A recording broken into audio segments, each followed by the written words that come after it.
Maswahaba ilikuwa hata kwa yao likisimama la mtume na Allah tabaraka wa taala, walikuwa wakiacha yao kwa sababu ya dini. Sisi leo twaataya dini kwa sababu ya yetu. Leo twaataya dini kwa sababu ya yetu. Ni wangapi miongoni mwetu hapa tunaokwenda kwenye maofisi na ukaambiwa bosi iko meeting, na wakati wa swala umeingia ukasema kwamba nikienda kuswali tamkosa bosi? Hatuna haya. Kuna bosi zaidi ya Allah tabaraka wa taala. Huyo bosi unayemtaja bosi kafanywa bosi na bosi wa mabosi, lakini tukaketi pale kusema nikienda kuswali tamkosa bosi. Nao utaka kusaidiwa kwa lolote, kwa chochote, au hata kutaka kusaidiwa kupata kazi. Angalia udhaifu namna tulionao. Lakini maswahaba alikuwa akiambiwa na wakati hautoshi. Lakini mfano mzuri ni kuharamishwa kwa pombe.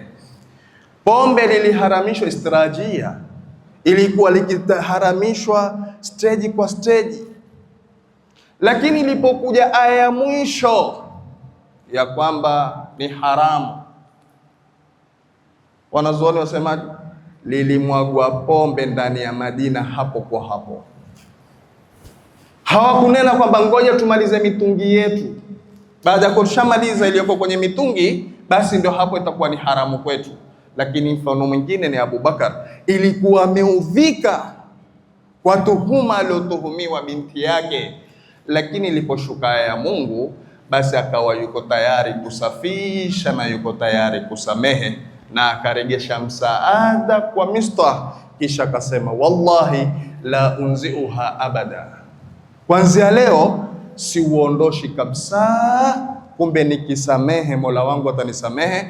Na tusisahau ya kwamba Abu Bakar radhiallahu anhu ilikuwa akitembea kwenye mgongo wa ardhi, na yeye ana bishara ya kwamba Abu Bakar fil janna.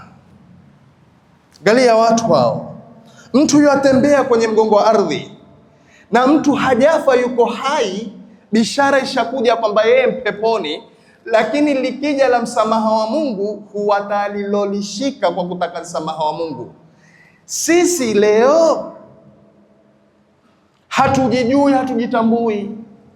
Ibada zetu viraka, toa yetu kwa Mola wetu si toa ya kisawasawa. Mwenyezi Mungu atuongoze sote.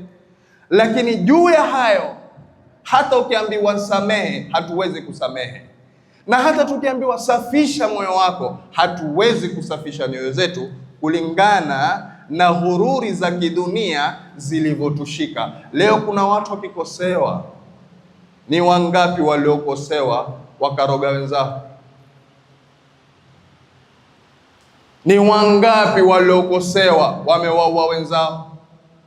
Ni wangapi waliokosewa wamefunga wenzao? Na saa nyingine akaja mtu akakwamba mpaka msamaha, wakaletwa na watu kukombea msamaha. Toa msamaha kwa ajili ya Mungu.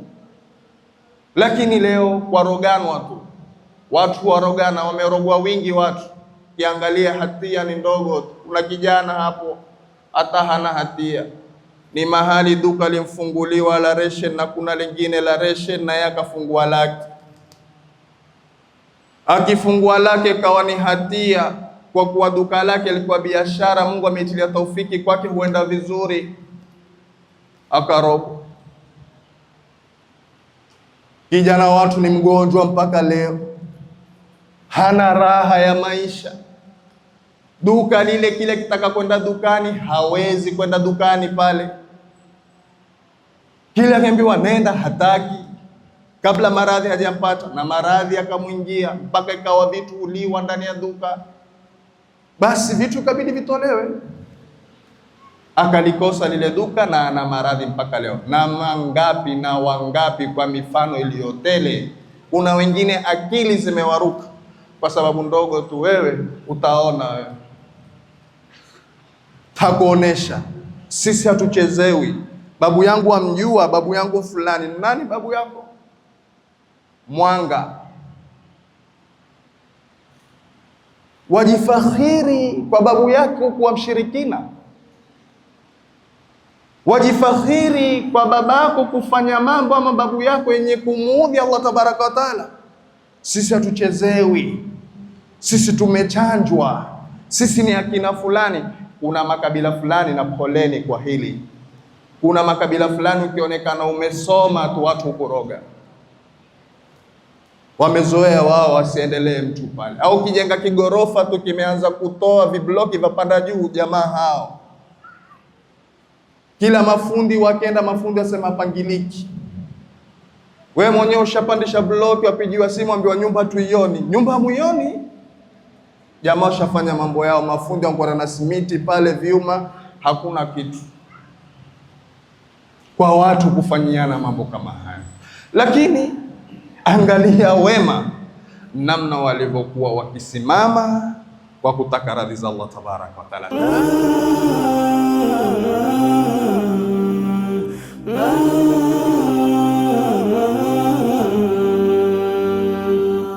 Al Hajar TV, mwangaza kwa umma.